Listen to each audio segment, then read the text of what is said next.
दूसरी भट्ट साहब ने कहा कि मैं याद दिला दूं, हम हुकूमत का हिस्सा हैं। बिल्कुल हुकूमत का हिस्सा नहीं है। आईनी ओहदे हमारे पास है। ये आईनी ओहदे अगर पीटीआई के पास होते तब भी पीटीआई हमारी तरह ही होते। कादिर मंदोखील साहब जरा रिस्पॉन्ड कर दें, ये हनीफ अब्बासी साहब का फ्लोर के ऊपर जो इल्ज़ाम, कोई इसकी सेंस बनती है ये बताएं। और क्या आपको ऐसा लगता है ये भी जस्टिफाई करता है, क्योंकि पीपल्स पार्टी की तरफ से कोई दरख्वास्त, कोई एप्लीकेशन, कोई आवाज़ ऐसी नहीं गई।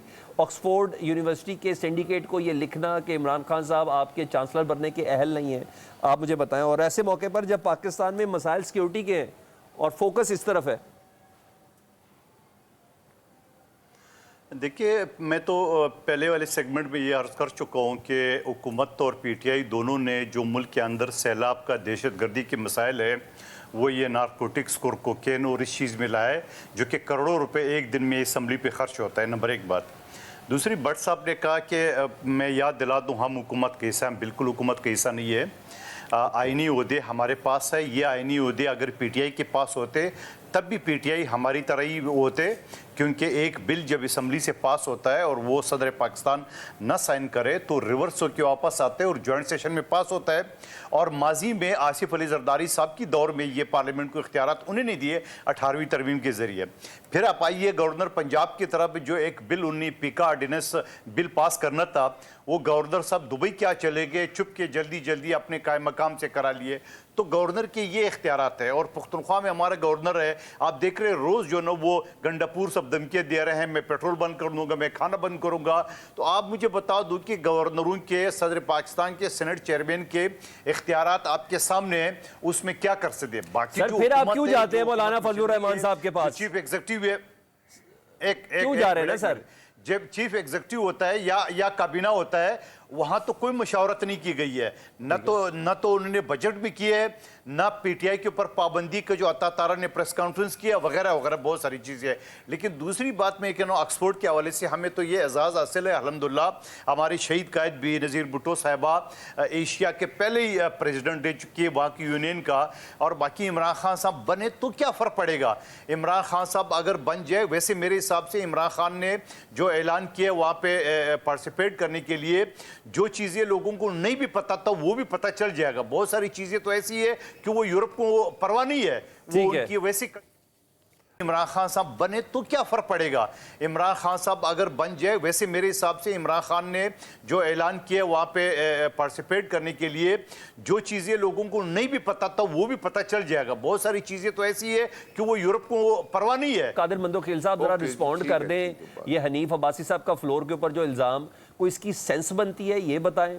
और क्या आपको ऐसा लगता है ये भी जस्टिफाई करता है, क्योंकि पीपल्स पार्टी की तरफ से कोई दरख्वास्त, कोई एप्लीकेशन, कोई आवाज़ ऐसी नहीं गई। ऑक्सफोर्ड यूनिवर्सिटी के सिंडिकेट को ये लिखना कि इमरान खान साहब आपके चांसलर बनने के अहल नहीं हैं, आप मुझे बताएं। और ऐसे मौके पर जब पाकिस्तान में मसाइल सिक्योरिटी के हैं और फोकस इस तरफ है। देखिए, मैं तो पहले वाले सेगमेंट में ये अर्ज़ कर चुका हूँ कि हुकूमत और पीटीआई दोनों ने जो मुल्क के अंदर सैलाब का दहशतगर्दी के मसाइल है, वो ये नारकोटिक्स कोकेन और इस चीज़ में लाया है, जो कि करोड़ों रुपए एक दिन में असम्बली पे खर्च होता है। नंबर एक बात। दूसरी, भट्ट साहब ने कहा कि मैं याद दिला दूँ, हम हुकूमत का हिस्सा हैं। बिल्कुल हुकूमत का हिस्सा नहीं है। आईनी ओहदे हमारे पास है। ये आईनी ओहदे अगर पीटीआई के पास होते तब भी पीटीआई हमारी तरह ही होते, क्योंकि एक बिल जब असम्बली से पास होता है और वो सदर पाकिस्तान न साइन करे तो रिवर्स होकर वापस आते हैं और जॉइंट सेशन में पास होता है। और माजी में आसिफ अली जरदारी साहब की दौर में ये पार्लियामेंट को इख्तियारात उन्हें नहीं दिए 18वीं तरमीम के जरिए। फिर आप आइए गवर्नर पंजाब की तरफ, जो एक बिल 19 पीका ऑर्डिनेंस बिल पास करना था, वो गवर्नर साहब दुबई क्या चले गए, चुप के जल्दी जल्दी अपने कायम मकाम से करा लिए। तो गवर्नर के ये इख्तियारात है। और पुख्तनख्वा में हमारा गवर्नर है, आप देख रहे रोज़ जो ना वो गंडापुर सब धमकियाँ दे रहे हैं, मैं पेट्रोल बंद कर दूंगा, मैं खाना बंद करूंगा। तो आप मुझे बता दूं कि गवर्नरों के, सदर पाकिस्तान के सेनेट चेयरमैन के इख्तियारात आपके सामने हैं, उसमें क्या कर सकते हैं। बाकी सर फिर आप क्यों जाते हैं मौलाना फजलुर रहमान साहब के पास? चीफ एग्जीक्यूटिव है, क्यों जा रहे हैं ना सर? जब चीफ एग्जीक्यूटिव होता है या काबीना होता है, वहां तो कोई मशावरत नहीं की गई है। न तो उन्होंने बजट भी किया है, ना पीटीआई के ऊपर पाबंदी का जो अता तारा ने प्रेस कॉन्फ्रेंस किया वगैरह वगैरह बहुत सारी चीज़ें हैं। लेकिन दूसरी बात मैं कहना ऑक्सफोर्ड के हवाले से हमें तो ये एजाज़ हासिल है अल्हम्दुलिल्लाह, हमारी शहीद कायद बेनज़ीर भुट्टो साहिबा एशिया के पहले ही प्रेसिडेंट रह चुकी है वहाँ की यूनियन का। और बाकी इमरान खान साहब बने तो क्या फ़र्क पड़ेगा, इमरान खान साहब अगर बन जाए, वैसे मेरे हिसाब से इमरान खान ने जो ऐलान किया वहाँ पे पार्टिसिपेट करने के लिए, जो चीज़ें लोगों को नहीं भी पता था वो भी पता चल जाएगा। बहुत सारी चीज़ें तो ऐसी है कि वो यूरोप को परवाह नहीं है, वो उनकी वैसी। कादिर खान मंदोखेल साहब, आप आमतौर पर लगी लिपटी रखते नहीं और दिलेरी से स्टेटमेंट देते, चाहे पाकिस्तान का वजीर दाखिला ही क्यों ना हो। मोहसिन नकवी साहब के इस बयान पर आप क्या कहेंगे? दहशतगर्द वाकई एक एसएचओ की मार है या आपको लगा कि ये गैर जिम्मेदाराना बयान है? देखिए, अगर ये तो खुद एक सवाल है कि अगर मोहसिन नकवी साहब ये फरमाते हैं कि सचो की मार है, तो फिर ये 50 के लगभग जानों की शहादत या ज़ाया किसकी ज़िम्मेदारी थी?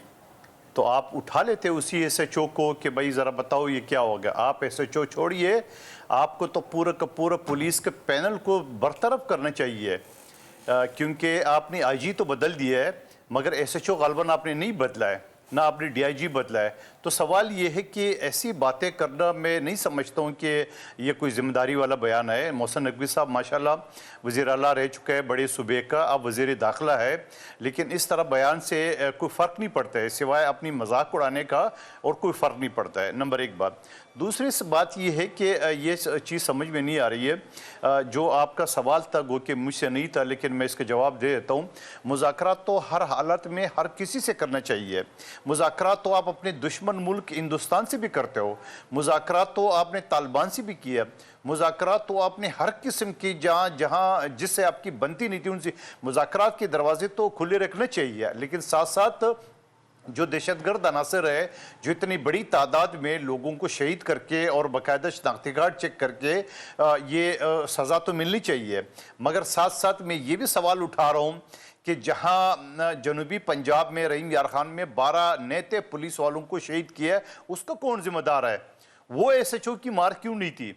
जब पुलिस वाले 4 घंटे से टेलीफोन करके अपने लिए मदद मांग रहे थे, आपने डाकुओं के रहम करम पे छोड़ दिया है।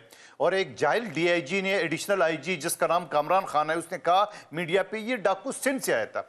अब सिंध से डाकू है या पंजाब के अंदर हो या बलूचिस्तान से आ जाए, आपकी शिकायत की मूली हो? आपके पास जो अरबों खरबों रुपए, आपके पास बख्तरबंद गाड़ियां है, बुलेट प्रूफ जैकेट है, और आप तो एयर कंडीशन में बैठे हुए, आपने उन पुलिस वालों को क्यों डाकू के हवाले किया है? इसकी एफआईआर तो डायरेक्ट मैं कहता हूँ एडिशनल आईजी कादिर मंदोखेल साहब के खिलाफ आप एक सर्टन नजर रखते हैं, आज 30 अगस्त है खड़े हो और यकीनन फिर कादिर मंदोखेल साहब बयान तो मिलता है ना, ओ जी आप छोड़िए, मैं यूं कर दूंगा, मैं यूं कर दूंगा, और नकवी साहब ने बयान दे दिए। इसकी एफआईआर तो डायरेक्ट मैं कहता हूँ एडिशनल आईजी कादिर मंदोखेल साहब के खिलाफ आप एक सर्टन नजर रखते हैं, आज 30 अगस्त है खड़े हो और यकीनन फिर कादिर मंदोखेल साहब बयान तो मिलता है ना, ओ जी आप छोड़िए, मैं यूं कर दूंगा, मैं यूं कर दूंगा, और नकवी साहब ने बयान दे दिए।